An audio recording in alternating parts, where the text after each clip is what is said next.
I did not, excuse me, Susan, I did not create the rules for tonight. Joe Biden. Your campaigns agreed to the rules for tonight's debate with the Commission on Presidential Debates. I'm here to enforce them, which involves moving from one topic to another, giving roughly equal time to both of you, which is what I'm trying very hard to do. Go right ahead. Joe Biden has been very clear.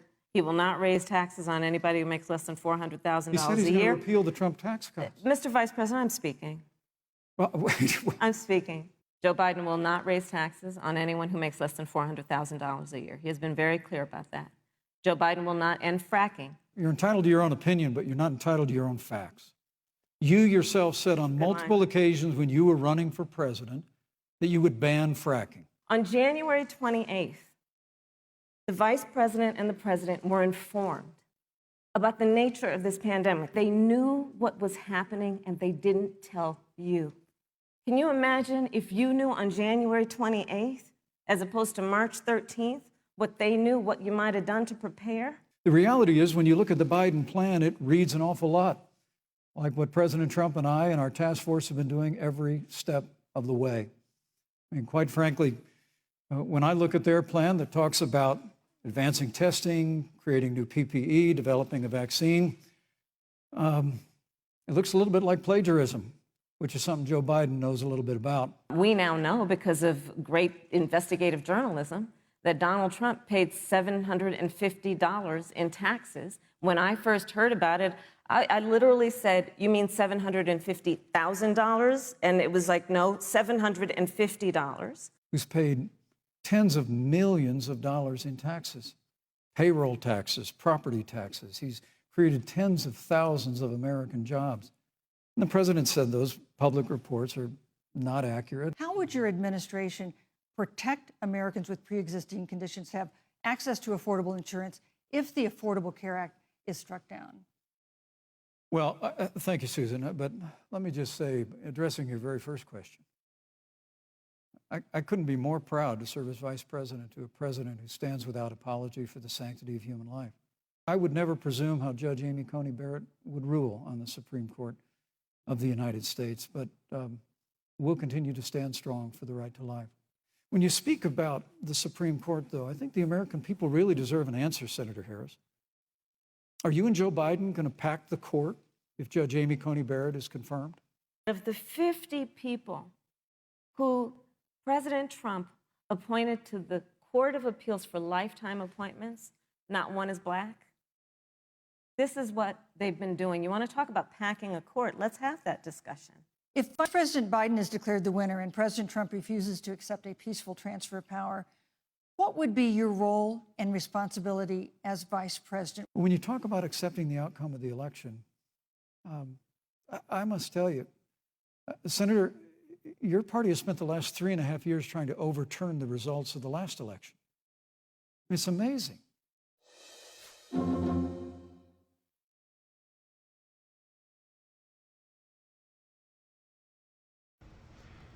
Honestly, it's amazing that I couldn't get a C with the fly was on its head. But that's okay. Today's date, guys, October 10th, 2020, and this is how the Frack We Got Here. I'm your host, most Will Buchanan, on how the Frack We Got Here. We do take the events of the week and try to make sense out of it all. Before I do get started, this is an adult podcast, so we do try to watch our language, but unfortunately there is going to be some video that we're going to show that may be graphic and may not be desirable for young viewers, so your discretion is advised. Aside from that, welcome. First off, let me apologize, guys. I know what the time is. Usually we do start at 10 a.m. Unfortunately, it did not happen today. I apologize for starting late, but now that we're here, let's just go ahead and get into it. That being said, guys, was the video that we did show was snippets from the Kamala Harris, Mike Pence debate, the flyless edition. Trust me, I was trying to find one where the debate where you just saw the fly land on Mike Pence's head, and if that was not the corrential sign of smelling bullshit, then I don't know what is. Again, with that debate that's happened, Kamala Harris did show, as I was telling other people about this, when Kamala Harris was first tapped as VP, potential VP for Joe Biden, I sat there and said I was worried because her last debate performances were shaky when she herself was going to be, when she herself was running for president. But even though it's Mike Pence, let's be honest, Mike Pence didn't answer one single freaking question the entire time. And of course, Kamala Harris did dodge some questions herself, but she did answer a lot, and it just goes to show you she is probably more than qualified to be vice president. I'm very sure of that now.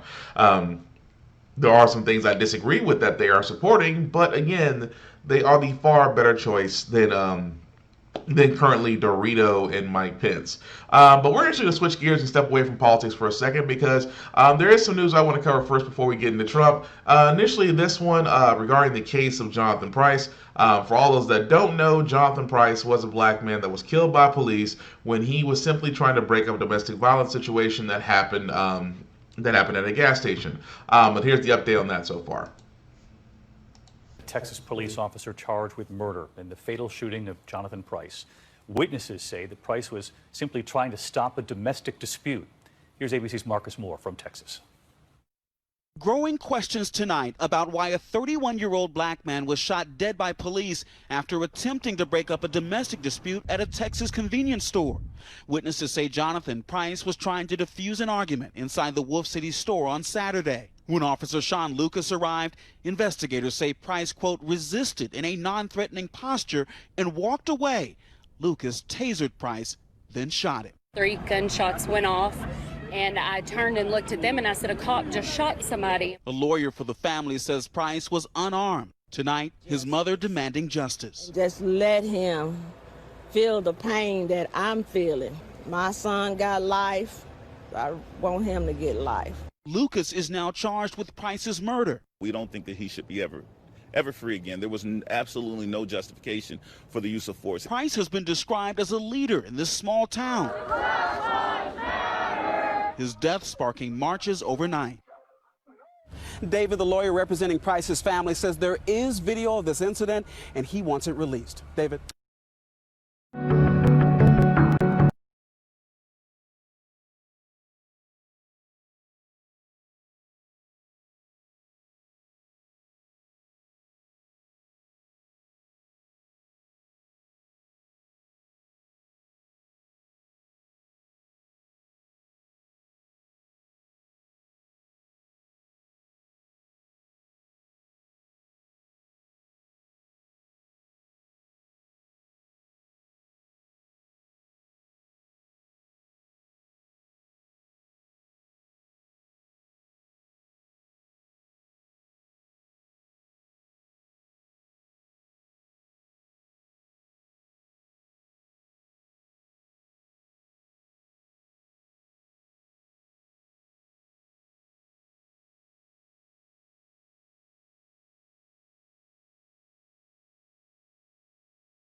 And the funny part is, I just realized I was muted. Thank you, Kel. Thank you, honey.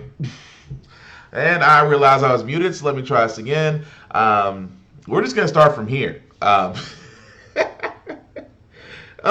that was funny. Oh, you know this podcast is already getting off to a rocking start when I've been muted for about a good 10 minutes. I apologize, everybody. It's been a long night.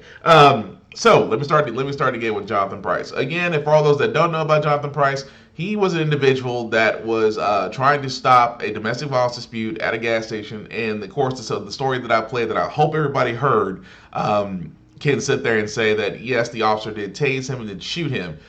Again, law enforcement, those who back the blue and things of that nature, what is your excuse? Because I can't imagine what your excuse is now. I mean, it's amazing. People go, well, did he resist? Well, no. Did he follow? I mean, even if we resist, we follow orders, we do everything to the letter, we do A, B, C, and D, and we still get shot. Why is it that I've asked this question? I've been asked this question to law enforcement officers. Why is it that you always feel that minorities deserve lethal actions? Well, we tried tasing, we tried mace. I said, I don't know about y'all, but have you tried mace? I've seen mace in action. Trust me, I don't care how big and bad you are, mace will put you down the ground for a few minutes. And yet law enforcement officers refuse to. And law enforcement officers either refuse to use it, say they don't want to do it, or just simply want to go ahead and kill. Because let's be honest, historically we have learned that a police can kill a black person and not go to jail. A black person can kill anybody, badge or not, and they still go to jail, even when the same situation occurs.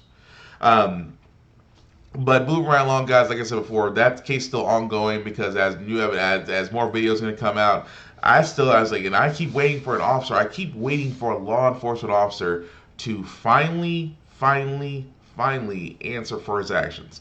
Because I have been saying this about law enforcement. Now, you guys have heard me say this on previous podcasts. It's hard to say that there are good cops out there because the good cops are fired, let go, replaced, or put in a different situation, but the bad cops are rewarded.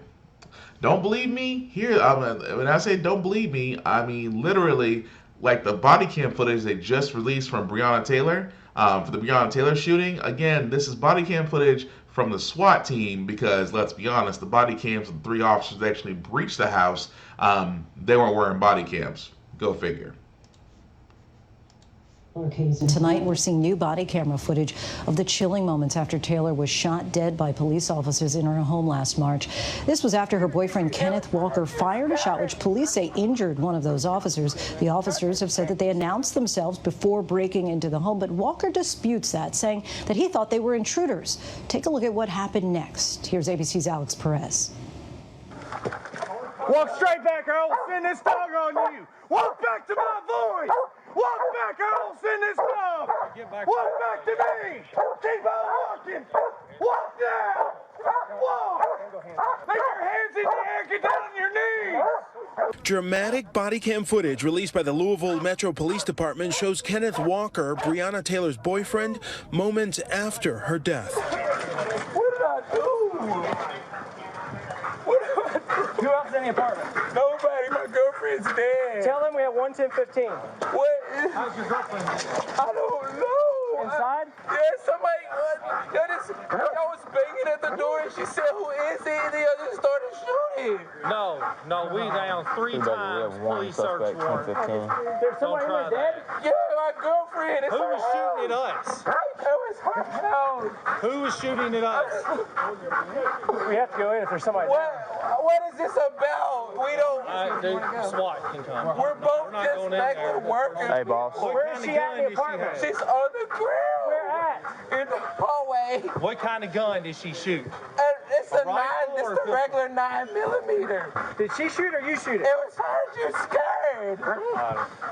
I'm spinning out. I just kicked. I'm gonna spin up behind you. Nobody, No, we're gonna let SWAT take care of it. It fell on the ground. It might be hers. It was right here. Put him in a car. Yeah, let's go put him in a patrol. You got him?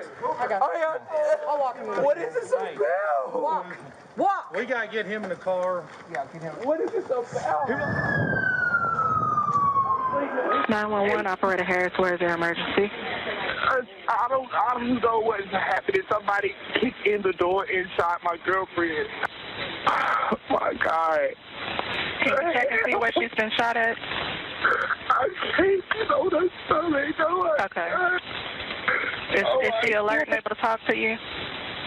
No, I'm free. Okay. Oh my God. For the first time, we're given an in-depth look at what exactly happened the night of March 13th, minutes after the shooting of Breonna Taylor. If you're not on SWAT, lift your fire. We're going up. Hey, just remember, the female is supposedly the one that shot. We're not for sure of that. One on me. Give him one.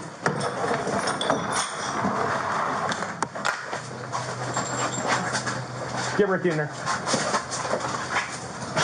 Ricky in. He's out. Hey, she's down at the end of the hall. She is down at the end of the hall. SWAT officers know Taylor is in there, but case the home first. Hey, watch the kitchen. Watch the kitchen. I got the kitchen. It's clear. All right. Nice and slow here, guys. Short, clear. As they come to the bedroom, a TV is loudly playing. Good. Cover from the other side.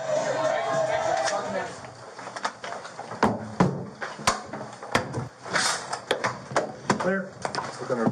Hang on, let's check the bed. Go ahead. A gun is on the floor. Is this underneath the bed? Taylor on the floor in the hallway. I'm gonna check her pulse. Ma'am, can you hear us? Louisville Metro Police Department. Check that wrist, dude. Check the wrist.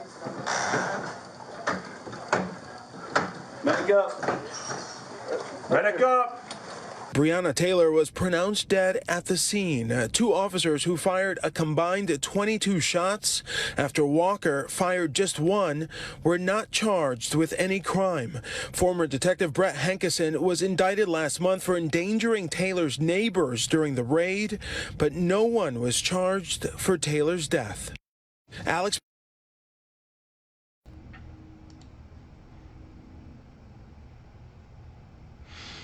And that was actually the and that was actually the SWAT team that was going in. Like I said before, the actual officers that actually executed the search were the no-knock warrant, which is still that is still. It mystifies me though about that case, just because again it was a no-knock warrant. It was a no-knock warrant that 3 officers were serving that did not have body cams. Of course, that was the evidence from the SWAT team that went in which, because that's SWAT, that's police policy, that's police operations. They do have to go clear the house first, in which they did and found Breonna Taylor. Again, this goes back to what I said before, that there's just so much evidence there that it circumvents exactly what Attorney General Daniel Cameron said. Even more so, that jurors are actually filing to actually see all the evidence, because like I said before about attorney generals will only show what they want to show to court, what they want to show to grand juries. They control the case. So if they wanted to show certain evidence or withhold certain evidence, they definitely can do that. Especially in the case of Breonna Taylor, where the juror that's speaking out that filed the motion has sat there and said there was never a choice of indicting the officers. There was never a choice. Now think about that. You're a juror on a high-profile murder case, and the attorney general, who's the prosecutor, does not give the jury all the available options that are available to proceed with. Again, this sounds like anything like a freaking cover-up. Even more so that, unfortunately, the other news I'm sorry to report, unfortunately, the man that basically killed George Floyd, excuse me, Derek Chauvin, is actually out on bail. This is probably the worst thing that we all need to hear right now, considering a police officer is now on bail. He actually posted $1 million bail, and even more so, he was allowed to leave the state and go to a neighboring state, citing safety issues. Which now, the only conditions he's supposed to have at the moment, aside from staying in a neighboring state, is that he must keep his cell phone with him at all times, as part of the order. For his new bail conditions. Now, assuming for anybody that's ever been on bail before, you know the fact of the matter is there are more things to it as far as keeping your cell phone on, but you would think in such a high-profile case that the officer would not be given the choice to actually leave the state, much less make bail. In this case, he did actually make $1 million bail and is now being transferred to an undisclosed location because of safety issues. I have always found it infuriating that the murderer gets more protection in rights than the victim does. But like I said before, it's a following case that we're going on with Derek Chauvin, of course, in the case of George Floyd. Unfortunately, we can't, like I said before, there's 2 sets of laws out there, laws for them and laws for us. And unfortunately, we hope justice will prevail, but as we've seen from the last couple of cases, especially in the case of Botham Jean, where Amber Geiger only got 10 years, and then everybody in the court consoled her. I'm not gonna lie, guys. My faith is a little shaken in that right now. But like I said, until we actually start changing laws and actually start getting out people and actually change the way law enforcement is done in this country, then I think at that point things will actually change. But move right along, guys. Like I said before, white terrorism does exist, especially domestic white terrorism. And don't believe me, there was actually a plot to kidnap. And this is gonna sound like a Michael Bay movie when I say it. There were a group of gentlemen who were plotting to kidnap the governor of Michigan. I wish I could make this up. This Friday evening, new developments in that alleged plot to kidnap Michigan Governor Gretchen Whitmer before the election, foiled by the FBI and state authorities. 13 suspects now under arrest, 7 of them alleged members of an extremist militia group, all charged in the alleged domestic terror plot. Two of them, brothers seen at the far left and the right here, took part in an armed protest against the governor's COVID restrictions in April. So tonight here, what and who authorities say they're now looking for.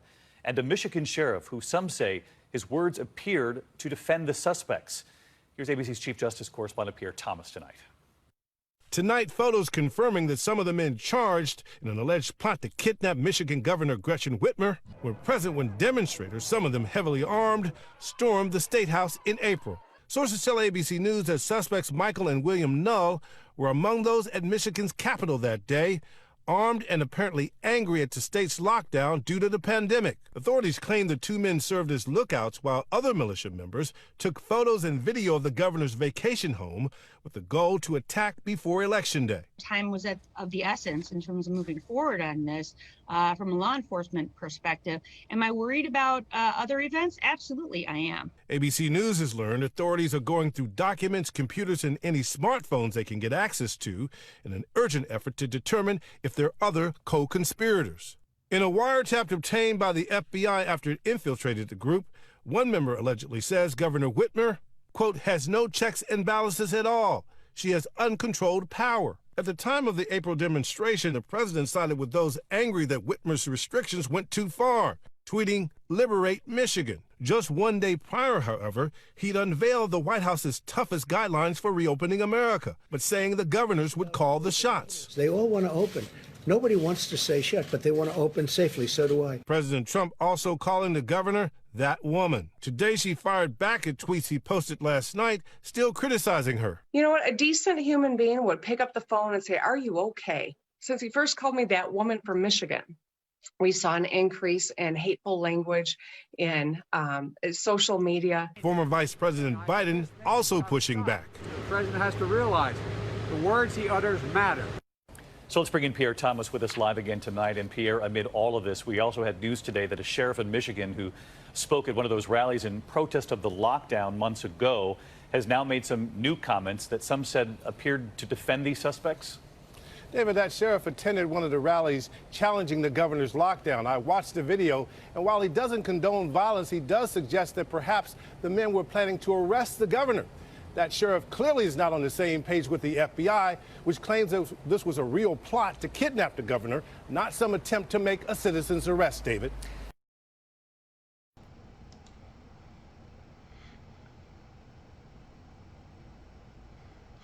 Yeah, they were just going to arrest the governor.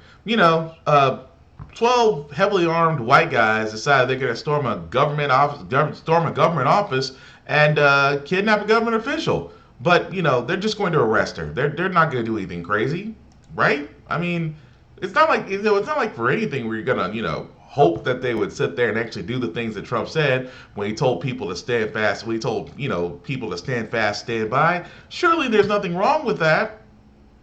Again, this is all literally Trump-esque. I hate to break it to you. He incites this. I don't care what, it's hard to argue with the evidence.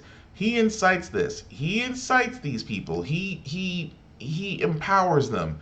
And unfortunately, he empowers idiots to have access to weapons and things of that nature, which again can go into a whole other conversation about gun control laws, things of that nature.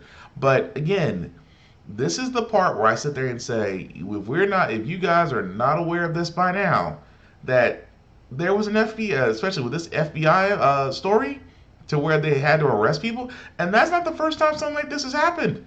We've had 3 other accounts where government officials were targeted because they were supposedly, quote unquote, enemies of Trump because Trump named them. He may have not said any nasty things about them, but he's named them. And I don't think you've noticed that anytime he has named somebody, unfortunately, tragic events have happened. Thankfully, nothing happened here. The FBI were able to get in and stop these idiots for anything that happened to be worse. But again, this just brings the whole idea of militias. And trust me, unfortunately, militias, forming a militia, an organization is still legal to do in the U.S. However, the militias that they want are starting to look more Proud Boy-esque. There's just no other way of saying that. Also, moving right along, guys, there is a question of a status of a second $1,200 stimulus check. As of right now, there is a plan that is being put forth as President Dorito is currently speaking on that. However, he has not gave any news about that. He has pretty much sat there and said that he wants to, aside from approving $25 billion for the airline payroll support and $135 billion for the Paycheck Protection Program for small businesses, which we know that does not go to small businesses, it basically goes to corporations. And on top of that, he's sitting there saying he wants a bigger he wants a bigger paycheck to go to the American people, but he does not say whether or not it'll be more than $1,200. Now, look, guys, $1,200 is nice, but it's not the solution. $1,200 may help out with some bills, things of that nature. But again, there are still people facing a rent or eviction. Because keep in mind, it's a federal moratorium, not a state moratorium. Federal means that any federally backed housing that actually will protect people from being in their homes. A statewide one would actually protect everybody, but since that has not been issued, there are some people who will still face eviction if they are not in federally subsidized homes. Again, Dorito could have solved this. Again, Dorito could have also sat there and directed. He could have also sat there and directed a stimulus package. And again, I keep saying this: we will never not get a bill that is just people directed. The bill has to be attached to everything else. Which again, we've bailed out the airline industry. We've bailed out farmers for the 4th time. We've bailed out automakers. We've bailed out the banks. There's never just a specific bailout package for people, and we understand that. And then the thing about that is, I fear that'll never happen in our climate as long as money's in politics. Because again, they're talking about sticking a $1,200 stimulus package when the last $1,200 check was received was months ago, and not everybody received it. Especially for those, of course, if you did owe child support, that was going to go there. But even if you didn't owe child support, you could have fallen into that group of people who are still yet to receive their stimulus package because the IRS has messed up woefully. That also being said, though, a secondary stimulus package, I just don't get. I mean, I do get, but at the same time, it needs to be continual. Bernie Sanders has said this since the beginning of this pandemic, when jobs were starting to close and some jobs are just never going to come back. He said 2 things that honestly should have happened. One was that every American should have got $2,000 a month until this COVID epidemic is past. Think about that. He sat there and said every American should get $2,000 a month. I'm like, the government, and the thing about it is where a lot of people sit there and say that the government themselves cannot pay for this. Keep in mind, the government has already shelled out nearly $500 billion in this paycheck protection program, which didn't go to small businesses because almost 70 to 80% of small businesses didn't receive this. Corporations did, like Shack Shack, like Ruth Chris, like Burger Shack, like I can't think of all the names. I'm trying to use all the names on the head. Like I said, long night. But corporations actually receive this. Oh, the Roman Catholic Church. Those affiliated with the Roman Catholic Church also got money from the Paycheck Protection Program. So again, the money wasn't going towards small businesses, and yet they keep touting it will. And I thought to myself, well, if you really wanted to make the Payment Protection Program work, then that should actually limit. I mean, what are we determining as small businesses? Because if we're doing that, then we should have had a more comprehensive checklist for those to get Payment Protection Program. Because NFL players can get those type of loans, and I'm not surprised that those who are just down the street, your regular mom and pop burger in the hole, should actually be able to get that as well. So, not really surprised by that. So, again, excuse me. I'm sorry, guys. Like I said, trying to get myself together. I know, like I said, we're going to get through this. But the whole idea of it all is just that the stimulus package should be different. We should actually be talking about stimulus package. We should be talking about universal income. It's at the point in life now that a lot of jobs are, the sad fact of the matter is, a lot of jobs are not going to come back. That's just truth. Now, they can sit there and say manufacturing jobs are going to come back. Unfortunately, China and overseas have got us beat. Only because they have their labor laws and how they do things and their taxes and tariffs. Unfortunately, unless America is really going to improve the way of life for their own manufacturing workers here, overseas is always going to dominate. Like I said before, 90% of all our products are not domestically made anymore. They're actually made in China and shipped here. So we shouldn't be surprised by that, especially you Apple and Android users. Most of your cell phones come from China, or the components thereof come from China. Very few things are actually assembled here in the U.S. That's just being honest. So again, when it comes to the whole idea of jobs and the stimulus package and just overall relief, if Dorito really wanted to get some votes, all he had to do is just go into an executive order to make sure that every American is getting paid $2,000 a month. Had he did that, which I know he won't do, yeah, would that curry voting in his favor? Yes. But at the same time, it would show that you are thinking of the American people and not just those whose industries can really pay for themselves. Especially since the simple fact of the matter is that you're also wanting everybody to go back to normal, which again is messing things up from Jump Street. What do you say, Alex? I know some people that still haven't gotten their stimmy. Yeah, still haven't. And again, and yet they still want to go to stimulus package. Like I said, Bernie Sanders in Canada, they got it right. Now, I wish Kamala Harris and Joe Biden would also say these things, but I think they're being very careful because, like I said, because a lot of people do not understand socialism and socialist programs, and I think that's just a failure in education concerning the fact of how much information is at our fingertips at this point. But moving right along, I know I'm going to have a love-hate relationship with this bank, but there's just no way around it. Wells Fargo, and you guys, if you guys have been following my podcast, you know I hate Wells Fargo. Namely put, Wells Fargo is the only bank I've seen in human history that can literally that can do identity theft and not get shut down. They've actually had 3 different CEOs since then, but now it's being reported that Wells Fargo has actually paused the mortgage payments of their customers.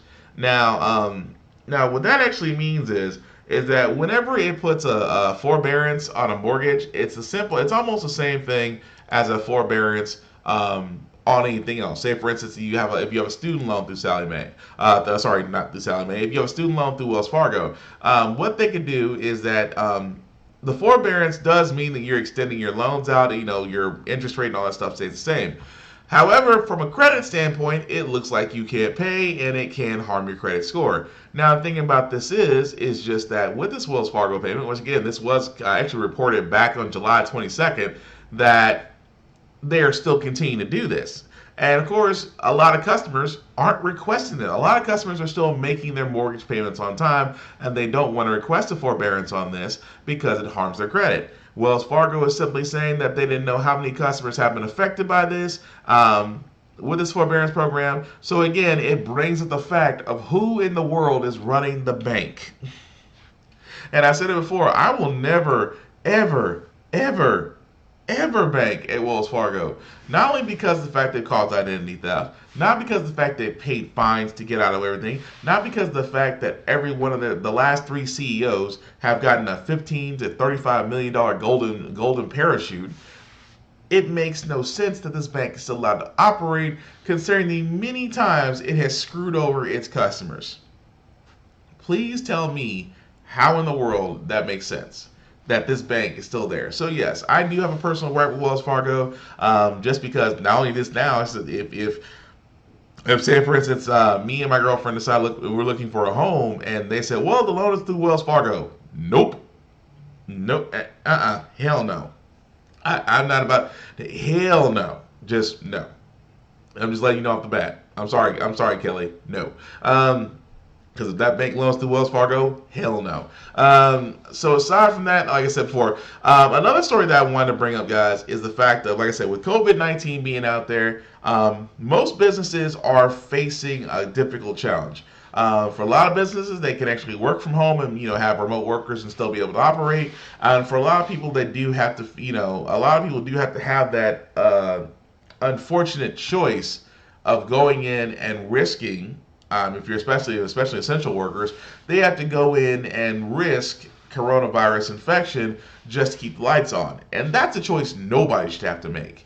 And which is the next story I'm going to bring up, is that businesses are actually could face billions of dollars in lawsuits from employees who brought home COVID-19. This was actually related to what Mitch McConnell and them were trying to do, and the White House were trying to do with the previous package. They were trying to include coronavirus protections for businesses. Because let's be honest, if you work in a place where potentially you can get coronavirus and you catch it, not only do you catch it, that you may infect others or you yourself may pass from it, is that company liable to be sued for COVID-19? Most common sense people would say yes. Even so more really in the case of Esperanza Ugalde, who again was a woman that worked at a meatpacking plant. She did contract COVID-19. Unfortunately, the woman did pass away. And the daughter was trying to get death benefits, and which was denied by the company. Even more so that they denied that she actually contracted coronavirus while at work.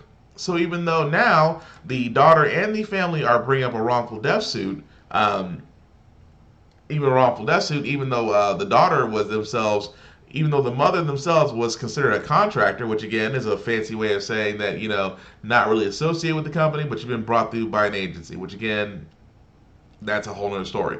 But again, now the family of that woman is potentially suing the meat parking plant just because, like I said, her mother worked there, contracted the virus, and unfortunately did pass away. I still think they are liable, as is any business should be liable. If a business is asking you, and again, even though they're paying, has to pay and things of that nature, yes, they should be liable for any individual that works there, despite all the conditions, all the masks, the gloves, social distancing and whatnot. There's still a chance. But the thing about it is, when you have to work in areas in close proximity, the chances of infection are slightly higher. So therefore, in this case, businesses should be liable. I don't think businesses should be protected, because if you're asking people to come in and work in areas to where they can get coronavirus, then yes, you are liable. You are supposed to protect the worker. You are supposed to. The fact that a lot of companies right now are going through the legal teams, and trust me, I know from a personal standpoint, companies right now, especially their legal groups, are working overtime to try to figure out how not to protect their workers. Trust me on this. That alone should be a scary thought. The simple fact of the matter is that they are attempting to do that. However, it's not surprising, because in the world of business, unregulated capitalism still roams free. Moving right along, guys, we're finally going to get to Dorito, because Dorito has said a lot, he has done a lot, and oh, this is going to be fun. He decided, because everybody remembers the first presidential debate, everybody would like to try to forget it, between Dorito and Joe Biden, and how Dorito really didn't debate. He was pretty much like that big baby that always wanted attention, and if you didn't give him attention, he'd brag, he'd scream, he'd point, he'd deflect, he'd lie, he'd berate, and then he'd go back to his greatest hits all over again. Well, we're not surprised, because October 15th was supposed to be the next debate between Biden and Trump, and this happened. Commission on Presidential Debates says the next debate between Trump and Biden will be virtual, but it now seems there may be no debate at all. Just moments ago on Fox Business, President Trump said if the debate is virtual, he'll pass. I'm not going to do a virtual debate. So Mr. President, you're not going to do it because the CPD, the Commission on Presidential Debates, announcing this morning that the second presidential debate will be virtual. Are you saying you're not going to participate? No, I'm not going to waste my time on a virtual debate. That's not what debating's all about. Now, that interview came shortly after Biden's campaign said the former vice president would participate and is looking forward to speaking directly to the American people. For more on this, let's bring in ABC Deputy Political Director Mary Alice Parks. Mary Alice, what now?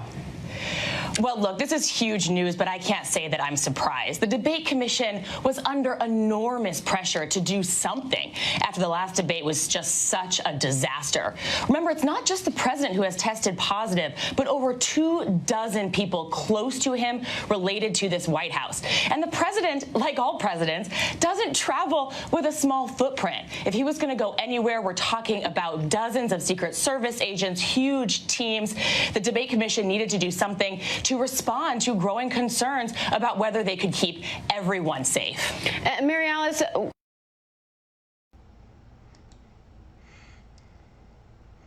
Oh, there we go. Oh, Donald. He does not want to debate. He'd rather argue. He'd rather inflate. I don't know if that really works, but anyway, the president has decided that he's not going to participate in the round 2 debates. I pretty much think it's performance issues, but I've heard it happens to a lot of guys. So with that being said, what will actually happen? Well, to go ahead and forward, both Dorito and Biden will have their own separate public events. I don't think we actually need another presidential debate because, as we've seen from the first one, Trump doesn't debate. He simply acts like a child. He interrupts. And again, that was another thing that bothered me about the Kamala Harris-Biden debate, because I could have sworn somewhere down the line that the moderators had the ability to mute the speakers. Now, if the moderator has the ability to mute Trump, I think you could have a debate. I think you could. Because the thing about it is, I just put them in that little glass casing like they did Kamala Harris, make it completely, I won't say airtight because that's just wrong, but make it soundproof, and so every time Donald Trump's going to say something, just click. Okay, Mr. Biden, you now have the floor. He can sit there and talk all he wants to, and we'll be like, see what happens. It's amazing if we just mute Trump for 1 second. We could actually have a productive debate. Imagine that, folks. I'm just saying. But again, with the simple fact of the matter, guys, is just that, of course, with the debate not happening as we move ever so closer to Election Day, there is some other things that, again, what Trump is in pretty much hot water for. Well, I won't say hot water for, but let's just say they are questionable in itself. And I haven't even found out numbers or anything yet, but I've been retested, and I know I'm at either the bottom of the scale or free. The president says that he has been retested in that interview. Wasn't this interview taped a few hours ago? If he was negative, wouldn't the White House have released the results by now? At least they should have by now if he is. And they said if he tested negative, they were going to let us know, Don. So if you're looking at all the context clues here, you're going to have to assume the president did not test negative, because we were told this interview was taped around 4 o'clock this afternoon. So here it is now, 10 o'clock at night, and the White House has not released anything about the president taking a test today. We only found out that he did because of this interview. And Don, they also haven't released a letter from his doctor. This week, every day, we've gotten at least a statement from Dr. Conley, since he hasn't briefed reporters in person since Monday, but we didn't even get that tonight. Yet it seems to be, despite that they are moving ahead with planning these events for tomorrow and for Monday, where the president is going to hold a rally in Florida. So it's just raising concerns about the decisions the White House is making to do that without having secured that negative test result yet. And the president in that interview said he had been retested, so he said he was either negative or very low at the bottom of the scale. But Don, of course, you're either positive or you're negative, and he did not say one way or the other, but it seemed to indicate he did not get a negative result today. All right, Dr. Reiner, I want to bring you in. I want you to listen to what the president said about testing his lungs at Walter Reed. They tested the lungs, they checked for the lungs, and they tested it with different machinery. They have incredible stuff that I've never even seen before. And it tested good. Initially, I think they had some congestion in there, but ultimately it tested good. And with each day, it got better. And I think that's why they wanted me to stay, frankly. But the CAT scans were amazing. The equipment was incredible. I've never seen equipment like this before. So congested, would that be an indication of pneumonia? Because all his doctor said previously was expected findings. This is all such nonsense, Don. You don't admit a patient with COVID-19 to the hospital unless they have pneumonia or some other catastrophic complication. So he had to have pneumonia, and I don't know why it's such a national secret and why they can't just simply say that. Dr. Reiner, can you say that again? You don't admit a patient to the hospital. Say that part again, please, for the viewer. Yeah, that's why you admit a patient to the hospital with a respiratory illness. You admit them to treat their pneumonia. So the president had pneumonia. It's not that hard to say, and it's not that terrifying to say. And the White House simply should have said that day one. The President of the United States is admitted with COVID pneumonia. He's doing fine. We expect him to get better. Gee, the world hasn't collapsed. That's what they should have said, and that's what happened. He was admitted with COVID pneumonia.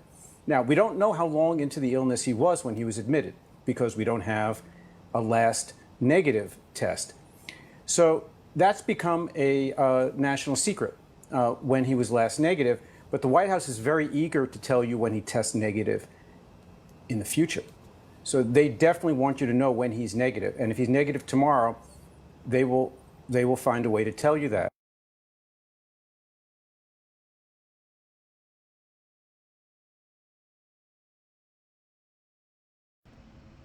Yes, they would find a way to tell you that. Again, like I said before, I just don't understand how in the world could you, you are not cleared. You are not cleared. It is obviously that we can sit there and look at you and you're having trouble breathing, sir. Now, again, if you have COVID-induced pneumonia, then just say it. It is almost as if we ourselves cannot turn around and sit there and admit that yes, aside from testing positive coronavirus, that he still has it. Because no one stays in the hospital for 48 hours, comes out of it and says, I've beaten coronavirus. No, most people have been bedridden. Most people have been hospitalized for at least 2 weeks or more. The recovery time around COVID-19 is heavy. That's just being honest. Heavy to do so. So again, we should not be surprised. For some fact of the matter is just that that he himself is still going through it. But as I said, this goes back to the ignorance of it all. It goes back to the entire ignorance of how he's treating this. And then you're still going to go out among the public. I feel bad for everybody in the White House. If he can't make the White House positive, I would never work in the Trump administration, but I would have to assume that somebody with a brain comes in there and sees that he's still there. I'm out. Why are you going to put yourself in an area to where patient zero can still infect people? It goes back to that Rose Garden situation where a whole bunch of people are sitting right next to each other, unmasked and close-minded. And again, we're not surprised that there may be other cases that may stem from that event we still don't know about. It's crazy. It really is. And the simple fact of the matter is he's still walking around like everything is fine. How? That's all I can say is how. But speaking of how, moving forward, guys, Supreme Court Justice, future potential nominee Amy Coney Barrett initially failed to disclose talks on Roe v. Wade hosted by anti-abortion groups on Senate paperwork. Now, why is that important? Because when they do put you through the confirmation or vetting process for Supreme Court Justice, you have to label out everything, and I do mean everything. Unfortunately, she had failed to disclose 2 talks she gave back in 2003 regarding abortion held by anti-abortion groups, which was her time as a law professor at the University of Notre Dame. Of course, what this actually means is exactly what we've been saying. Now, the fact of the matter is, look, we know as you get older, you're going to forget certain things that you talked about. It's just the way that it is. However, in the high stakes game of the Supreme Court Justice, like I said before, for the simple fact of the matter, what's scary is the fact of this woman is literally the male Anthony Scalia, which obviously shows she was a law clerk for him. Because again, her stance on abortion, her stance as a fundamentalist constitutional person, which means she follows the Constitution exactly how it sounds. And on top of that, there is, like I said before, with a conservative leading Supreme Court, there is a chance that a Roe versus Wade-esque case could come back up and could be labeled to the Supreme Court. There is a chance. That's just the way. That's just being honest. There is a chance that possibly it could be brought up again. And that alone should be very concerning if this woman is confirmed. Even more so that the Republicans decide to distract this by simply sitting there saying, well, if we appoint this woman to Supreme Court, which again would be hypocritical of Mitch McConnell because he wouldn't give President Obama a chance for a Supreme Court pick to be nominated, but he wants to railroad this one in the same way he railroaded Kavanaugh in. And then the reporters have the absolute nerve to turn around and sit there and say, well, you guys are going to overload the Supreme Court. Yes, the Supreme Court could actually have 29 vacancies. We could have a full line of Supreme Court. It doesn't always have to be a small number, but if they do decide to pack the Supreme Court, so what? We've had a conservative right-leaning Supreme Court for a better part of a decade. So again, when it's possible the advantage may no longer be in your favor, now you want to cry foul? That's the part I just don't understand. But again, like I said before, with Amy Barrett coming up, that still might be brought up by the confirmation view. We're still seeing, because like I said before, Mitch McConnell still may try to railroad this woman in, and that again is very alarming. What is also very alarming is that, like I said, guys, as we're kind of getting toward the end of our podcast, getting to our good news segment, Guys, voting itself is so very vital. Even more so is that the fact that the Republicans have been trying. He might have said Republicans have been trying to do gerrymandering and changing the rules, especially about mail-in ballots, just because of the coronavirus. But you gotta understand, mail-in ballots are definitely a welcome alternative. Please view your state to know exactly what the rules are for mail-in ballots. But here's the reason why you need to be on this, because you're gonna see stories like this. There are 2.4 million registered voters in this county. And if you're one of those voters who is skeptical of voting in person because of the coronavirus pandemic, or you're concerned that the Postal Service won't get your ballot to the elections office in time, county officials here had set up 12 satellite drop boxes where people could drive their mail-in ballots and then drop them off at these 12 locations across the county. But the governor of Texas has ordered all counties across the state to close all of those down, and that they can only have one of those satellite drop boxes open in the weeks leading up to the election. So this is the story of what it will take to get to that ballot box in Harris County. It's just after 9 o'clock in the morning.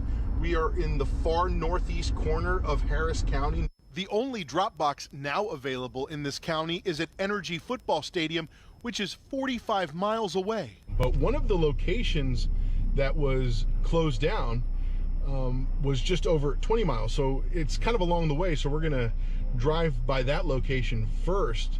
Harris County, which includes the city of Houston, is nearly 1,800 square miles, much larger than Rhode Island. This county building is one of the 11 drop sites that was shut down by Governor Greg Abbott. It took us about 31 minutes to get here. It's where we met Peaches Sullivan, who was dropping off voter registration forms for nursing home residents. People are still worried. Why would you risk having people come out even more when they don't have to, especially with the pre-existing conditions that they have?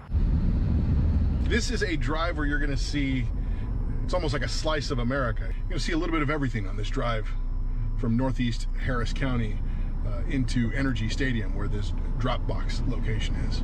Of course, critics of the governor say this is really just a masquerade way of suppressing voter turnout, making it more difficult for voting populations in highly Democratic towns like Houston and Austin to be able to safely submit their votes in the age of this COVID pandemic. The Texas governor says his decision will increase ballot security and help stop illegal voting, though there are no widespread problems with voter fraud.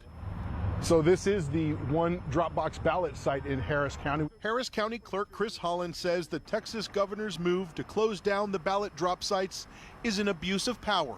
To make it so that our voters who have disabilities, our elderly voters, have to drive over an hour, more than 50 miles in some cases, to drop off their mail ballot. It's unfair, it's prejudicial, and it's dangerous.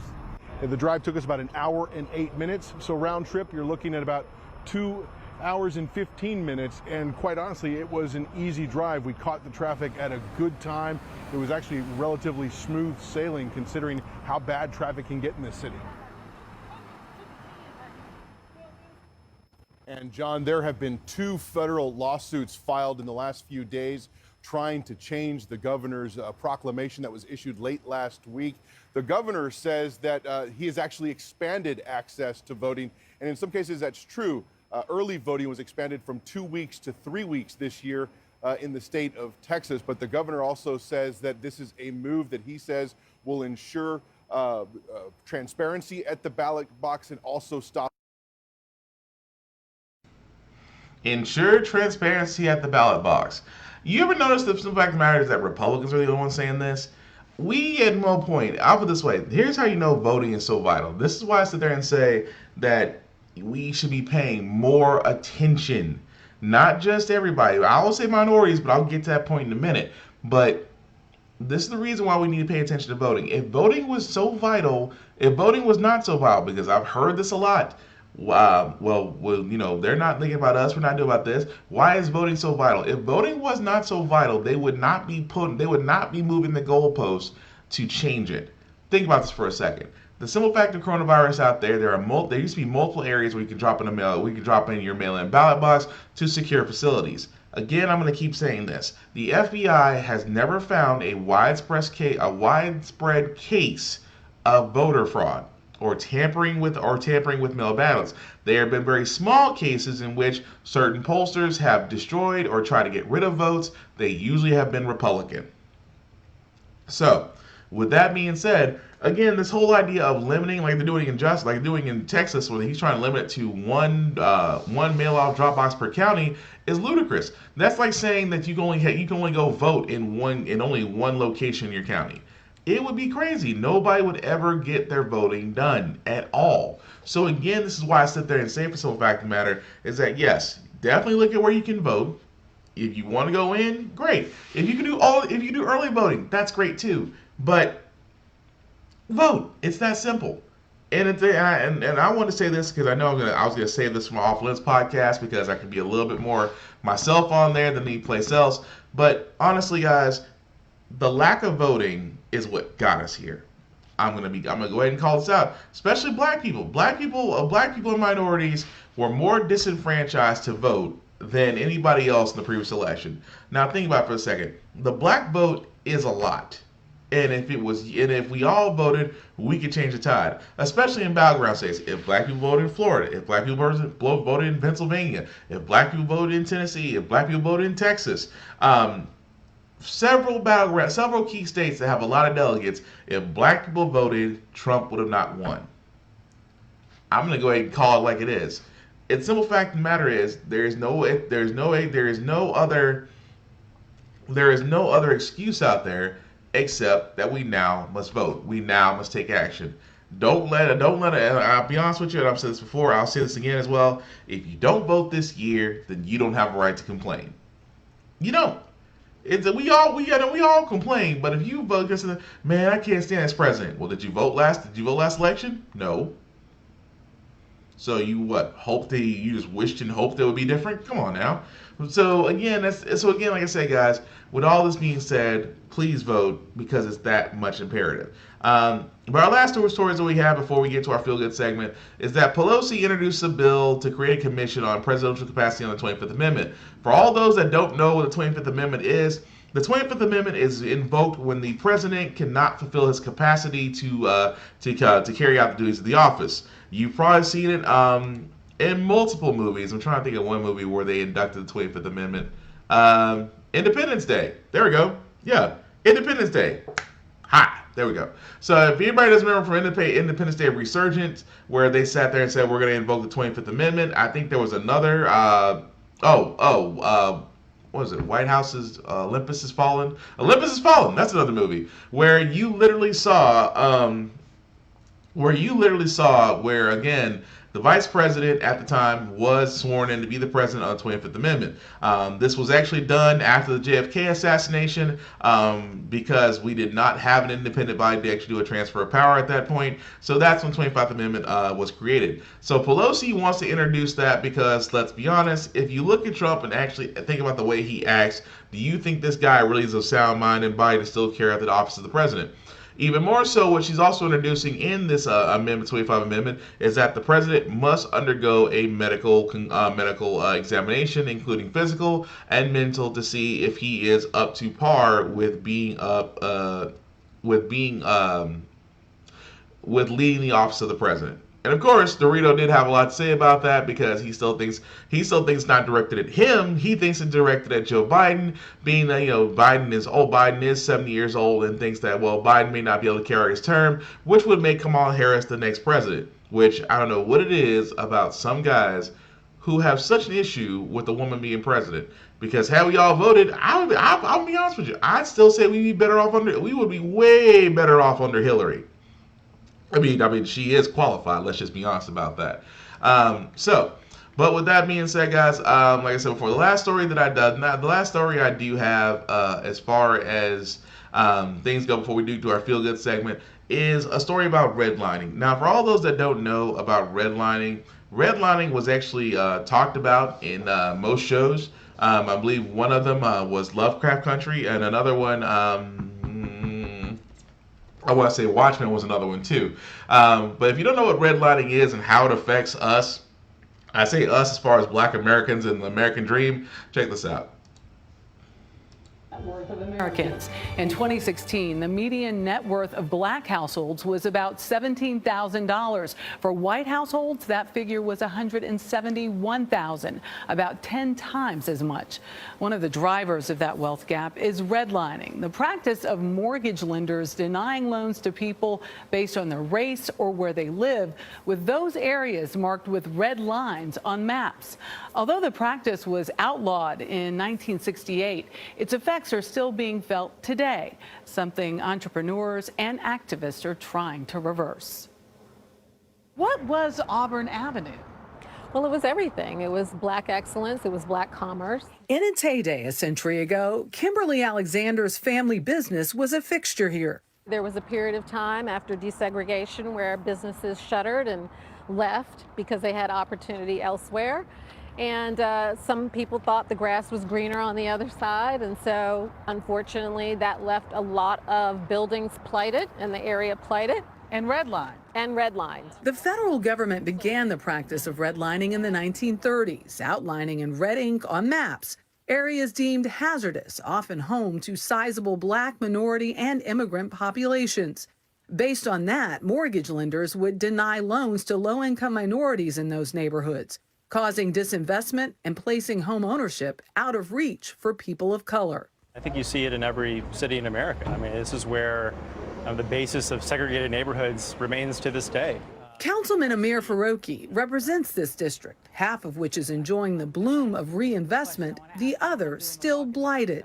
I mean, you can draw a line kind of northwest to southeast, and most of the neighborhoods above that line are predominantly white, and those beneath it are predominantly black. And so you still are living with the generational divide and the wealth gap that happens because of that. The 1968 Fair Housing Act outlawed redlining nationwide, and city leaders here have pushed projects like Invest Atlanta to revitalize distressed areas.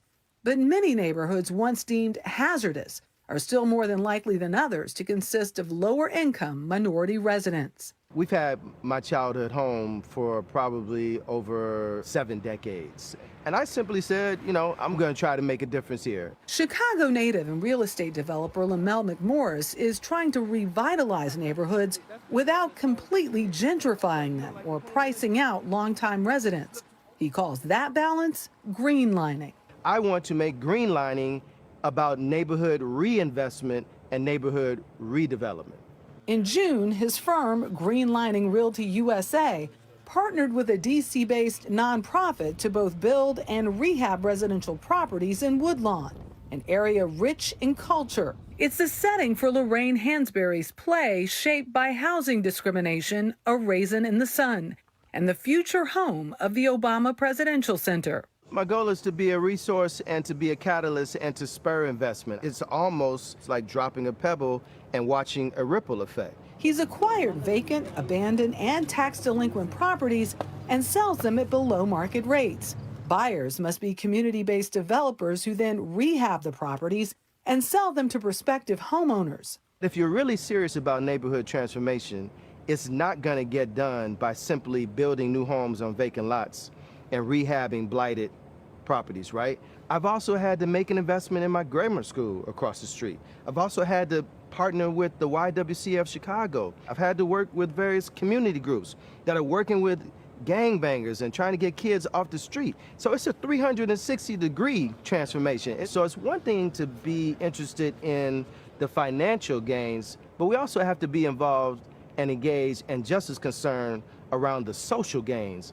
So the Development Corporation owns this whole block?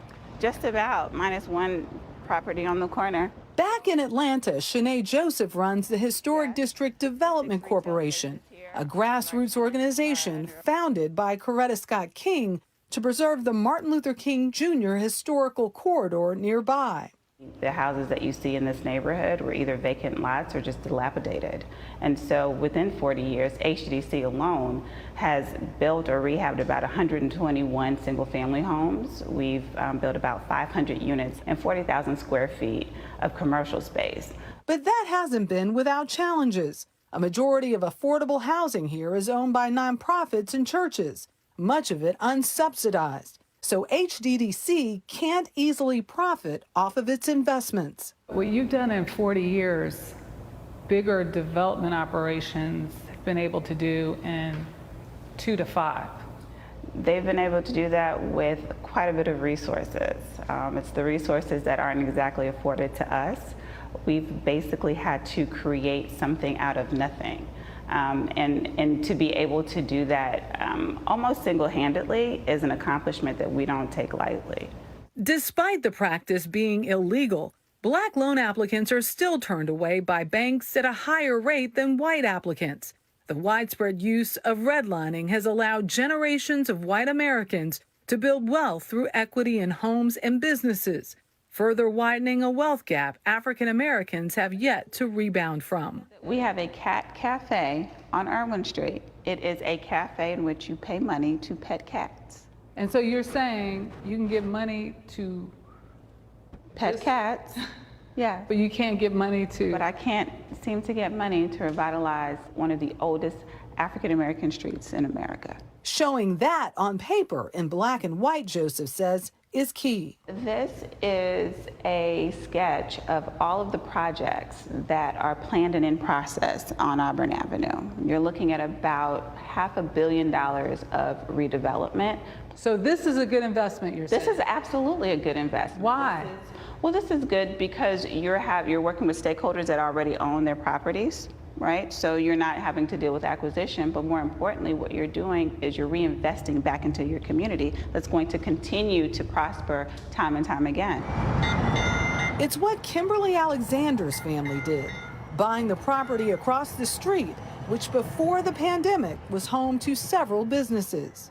Invest Atlanta has been an integral part of providing capital for businesses, but I still say there needs to be the private sector that gets involved and developers that want to make this city live up to its, creed.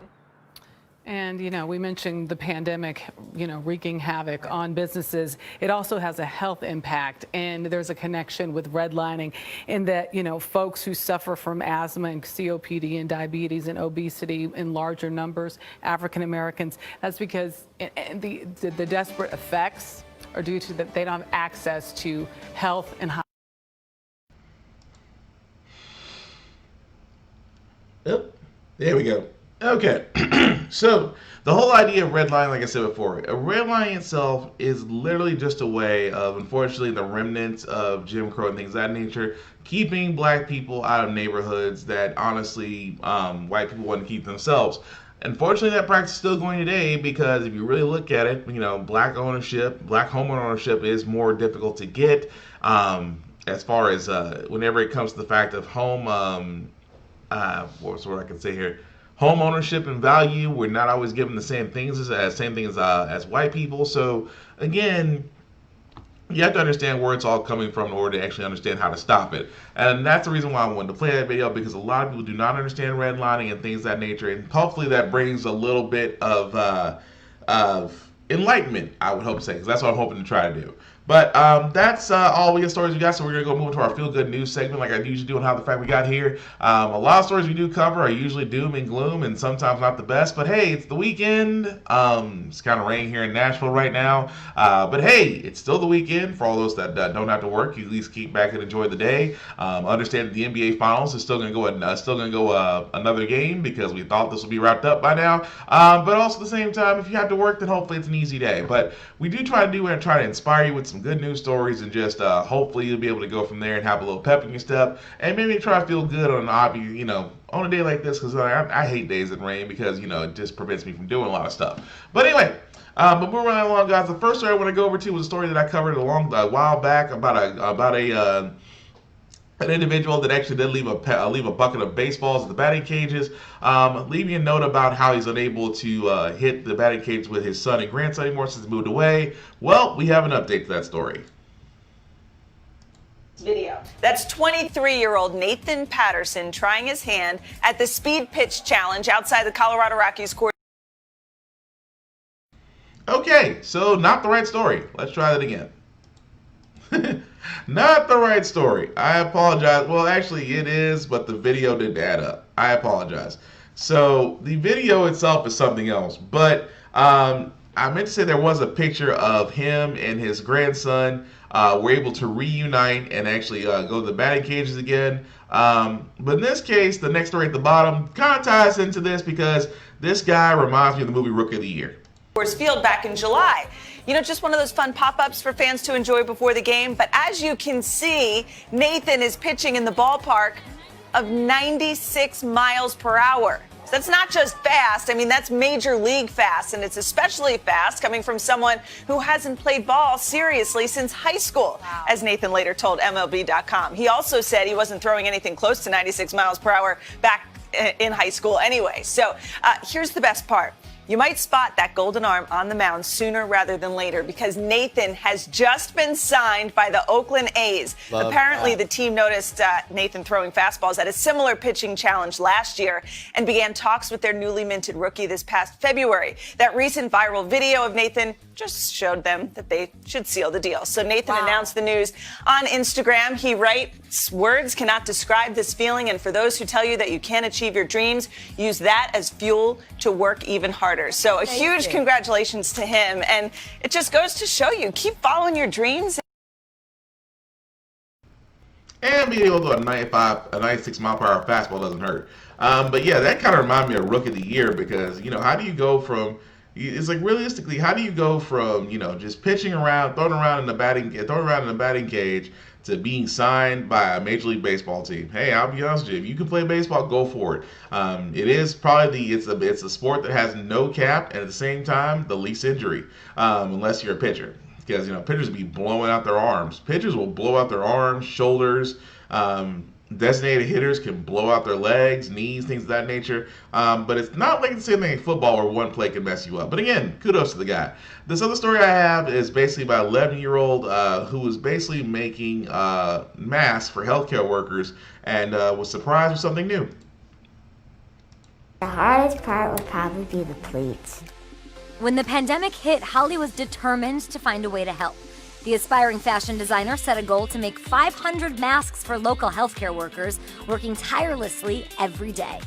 25 a day, sometimes even 35. Though the need for masks dwindled, Holly only became more determined to help those in need.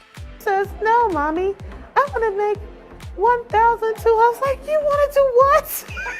She's already halfway to reaching her goal, but she could use something to get her there faster. And that's where the CBS 46 Surprise Squad came in. So what do you think about this, Holly? Holly was presented with a $1,200 check to buy a new sewing machine and start her own YouTube channel.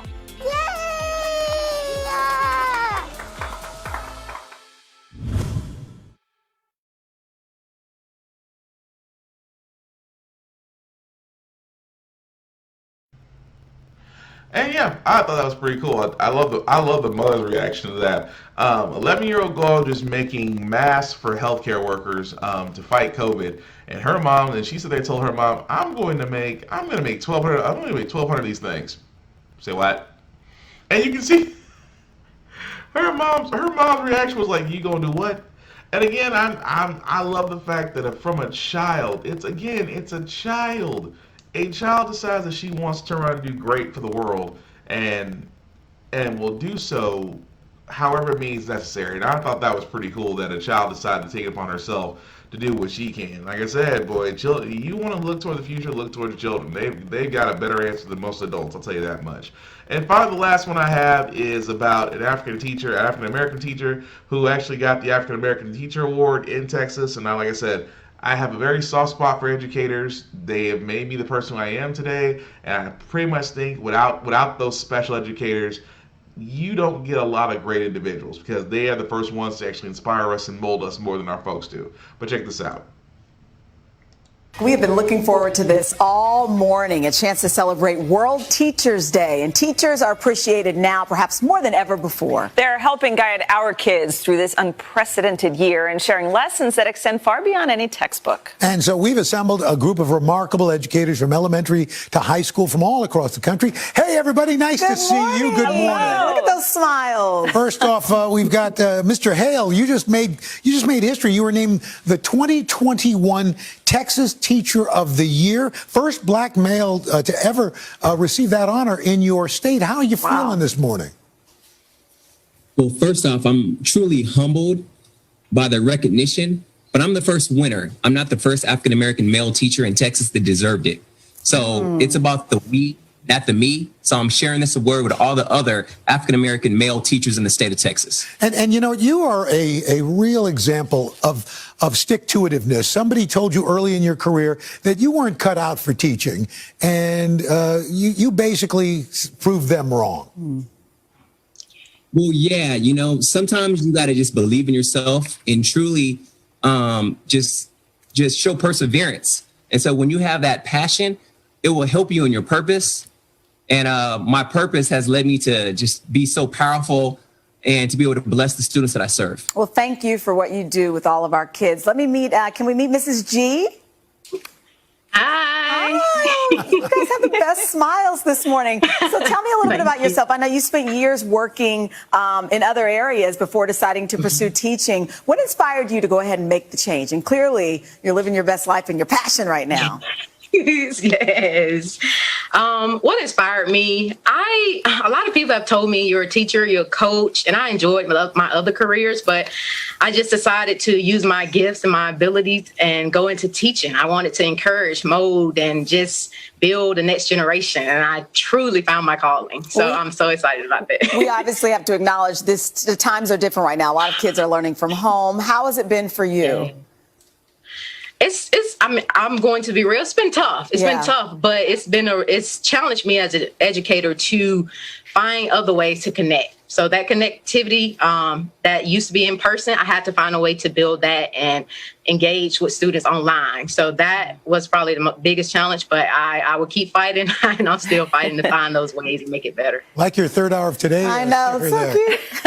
Thank you. And you are certainly making it work, that's for sure. Where's Mrs. Almada? Let's pull up Mrs. Almada now. And hi. So I know you've been teaching for a decade, and you're just like me, although you got into teaching. You used to teach in your basement, right? To some of the neighbors you used to play school? Oh, yes. Oh, yes. The neighborhood schoolhouse was in the basement. I don't know if my neighbors appreciated it quite as much as I did. They were kind of mandated to have to come. But yes, it was clear from a very young age that teaching was where I was going to end up. And who inspired you? So my second grade teacher, Mrs. Short, it was very clear from the moment I walked into her classroom that I want to be her. Teaching through experiences, it was just everything that you want to be as a teacher. So I've been trying ever since. That's wonderful. Well, I feel like when it comes to school supplies, you can certainly never have enough. So we have a surprise for all of you amazing teachers, the folks at 5 Star. They wanted to help you guys out. So for all the teachers this morning, they are donating school supplies, notebooks, folders, paper, trapper keepers, everything for the kids in your classes. I love it. So congratulations to all of you. And again, thank you so much for what you do. Thanks for all of that. There's nothing better when you're a kid than getting a fresh notebook, fresh pencil. I kind of want to take some of these. I know, good stuff. God bless you guys. Thank you.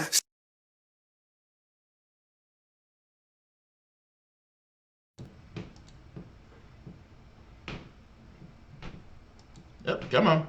You got away from me for a second. All right, so like I said before, I just like the fact that they're actually just supporting and really just giving teachers praise and things of that nature. And again, I thought that was just honestly cool because like I said before with me, teachers do hold a very special place in my heart, and that just simply will not go away. Because I could, like I said, I could spend the next couple of hours actually talking about that. That's because that's how much I truly care about it. But that's really the end of our podcast, guys. Like I said, I do apologize that it did run late, extremely late. Sorry about that, guys, as I will try to be better about that. Hey, things happen. I do happen to slip up and sometimes they don't really get on time, but that's okay. We always try to do better. But that being said, guys, before I do get out of here, I do have to do some shameless plugging aside from thank you all guys for watching, who liked, who may have subscribed, who may have shared, who may have started watch parties. I personally thank you for all of that, and especially the comments. I try to get to them, especially on the watch parties. I try, but I know when other people start watch parties, it doesn't really show your comments, things of that nature. So if I missed it, Completely sorry for that. But you can help me out by actually coming straight to my Facebook page, actually commenting on it, so that way I'll be able to see it or, go from there. We haven't got to the point where we have moderators yet. We haven't got to that point yet. But aside from that, I do want to do some shameless plugging. So I'm going to start with my good friend Vaughn Witherspoon, aka Big BZA Dot, which Facebook page you can find here at a Big BZA Dot, who has a couple of podcasts of his own. The first I'm going to start with is the Intercast, the BSTs as I like to call it. It's a news podcast. That news could be music, video games, or trailers. I call Vaughn the king of the weird trailers because he always seems to find the most interesting ones. Like, for example, a guy who wore a blackface and a fake beard as disguise. Okay, well, there you go from there. But again, he also has the like I said, he's the king of weird trailers. So like I said before, he always seems to find the most weirdest ones, but again, the most interesting ones. And also his other shows, of course, Rhythmness, in which you saw me and him do a Rhythmness this past Sunday, in which all we do is really just get together and listen to some music, and honestly just try to say if we like it, we hate it, things of that nature.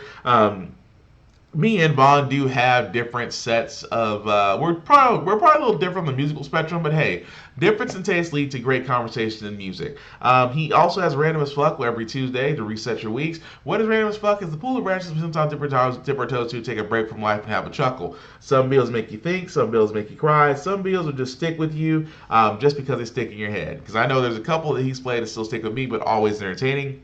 And of course he does have his, I like to call it the spontaneous genius session, known as Funkin' Around, because if you know Vaughn is a musical person. He loves to tickle the ivory keys. For all those that don't know, it's a piano. At the same time, he also loves to make beats, as he finds himself coming back to the fold, much like some other brethren we have that are also in the music business. But I always told Vaughn, I always like for him to show the creative side of how he gets the beats, how they're created, things of that nature, to maybe inspire and possibly show somebody, hey, work for Timbaland.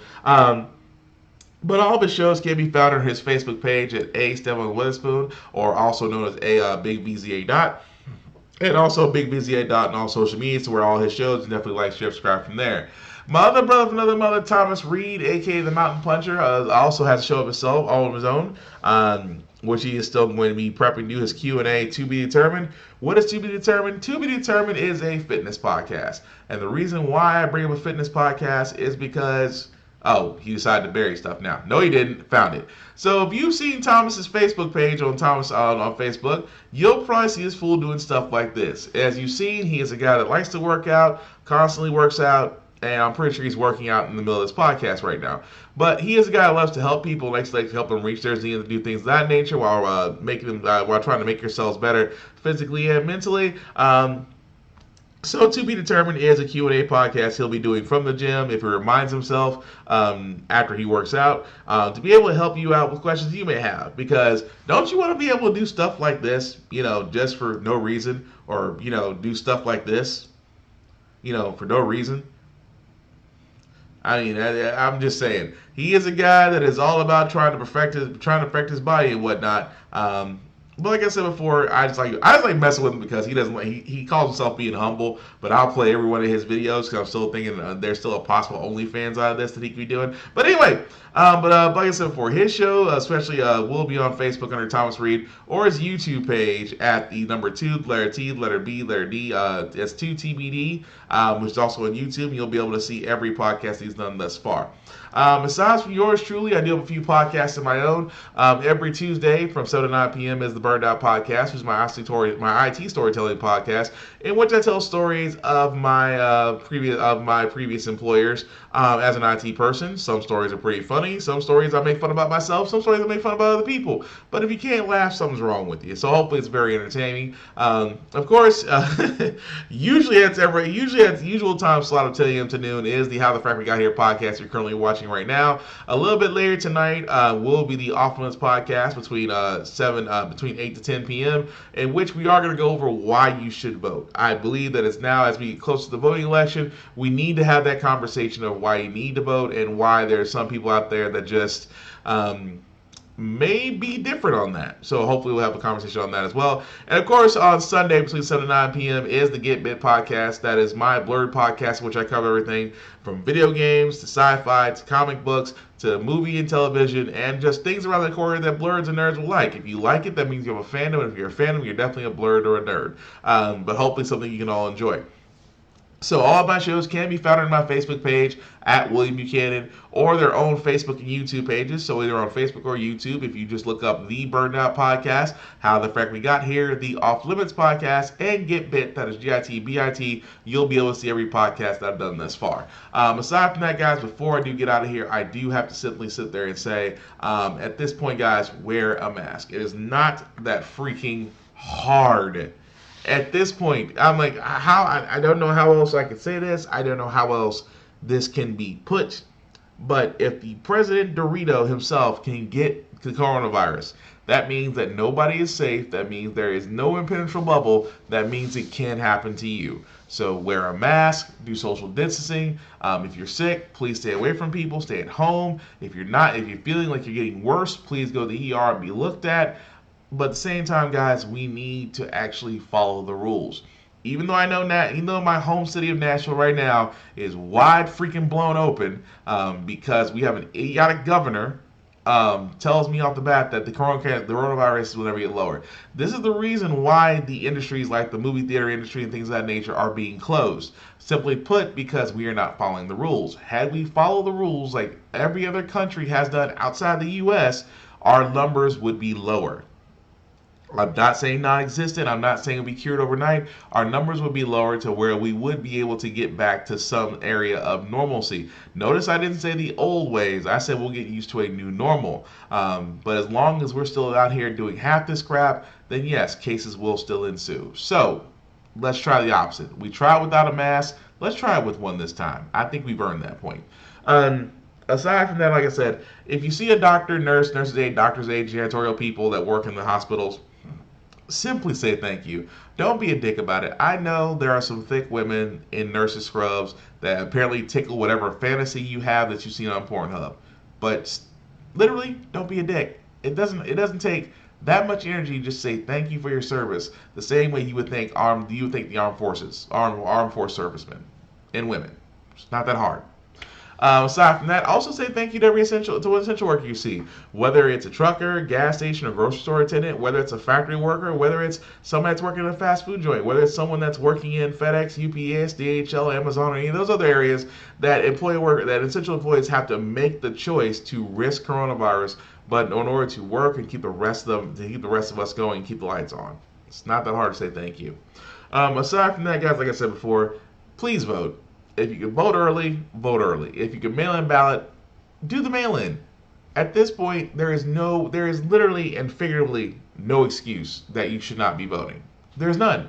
We've crossed that threshold to where you can no longer sit there and worry about your vote or how it's going to be counted or what should be done to get your vote. At this point, just fucking vote. That's it. But there's a reason why. But to wrap this up, guys, like I said, the whole point about the Off Limits podcast is simply staying informed. This is not about changing your views. It's not about changing your minds. This is not about trying to give you perspective. This is literally just giving you all the information that we find and present it to you in a manner to where you take it and make up your own mind about it. Because we make a lot better decisions as a country when these citizens are informed. Because an informed community can make a lot better decisions than an uninformed one. Because an uninformed one got us Trump, and that's how the frack we got here. So with that being said, guys, wherever you are, please stay safe. Please be, think of other ones. And, look out for each other, because that's how we're all going to get through this. So with that being said, guys, hope to see you guys on this podcast a little bit later tonight. Peace.